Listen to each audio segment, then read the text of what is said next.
Hi, my name is Julia James Davis, and I invite you to come with me on a mind-bending journey into the world of art. In the late 19th century, the nude was the most valued image in art. For the Royal Academy in London and the Salon in Paris, the nude was the most elevated subject matter an artist could choose to paint.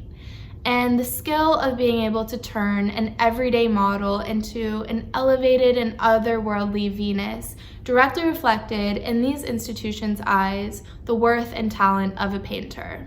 Artists such as William-Adolphe Bouguereau and Alexandre Cabanel were the foremost painters of nudes during this time, and thus were very highly regarded by these important institutions. Also during this exact time, there was a rebellion against this ideal of the perfect pure white nude by the Impressionists.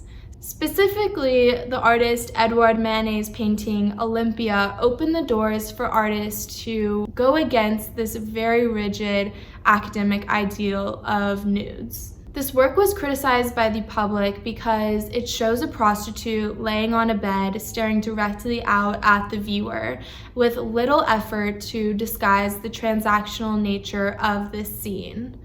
Also, Manet made very little effort to render Olympia's body in an appealing way, and viewers even compared her appearance to that of a corpse. Many of the viewers at Olympia's debut at the Salon in Paris would actually have known what a corpse would look like because during this time, going to morgues in Paris was a very popular leisure activity, as was going to medical museums.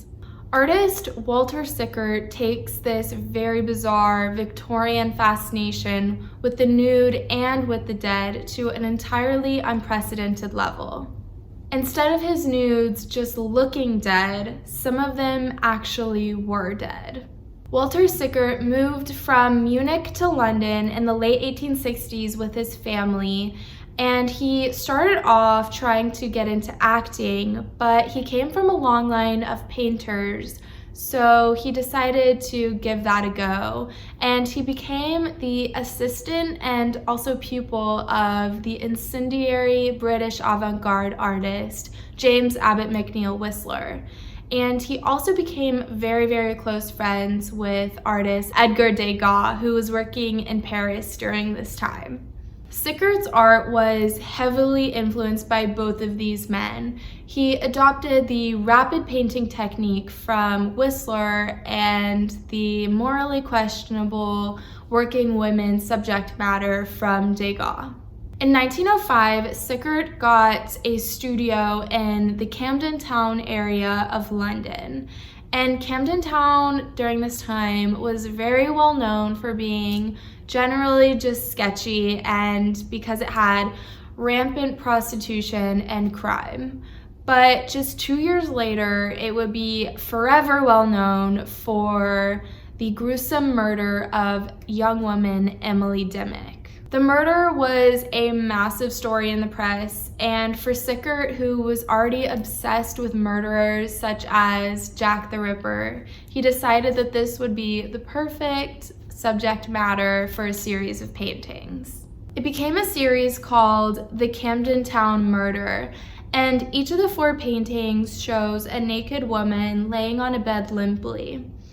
These paintings are rendered in dark tones and sometimes include a man staring over the woman on the bed. The woman's skin appears gray or green and her surroundings are dingy and cramped. Sickert said that in his paintings, surroundings mean something.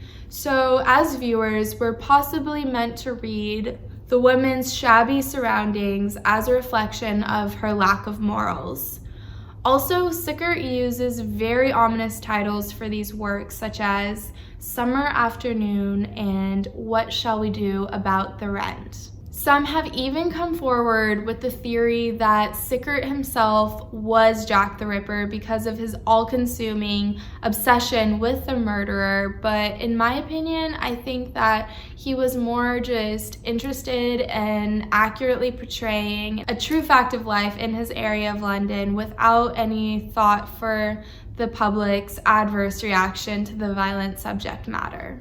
Either way, Sickert was quoted saying, "We like a good murder," and investigations are ongoing as to whether or not Sickert could have been Jack the Ripper.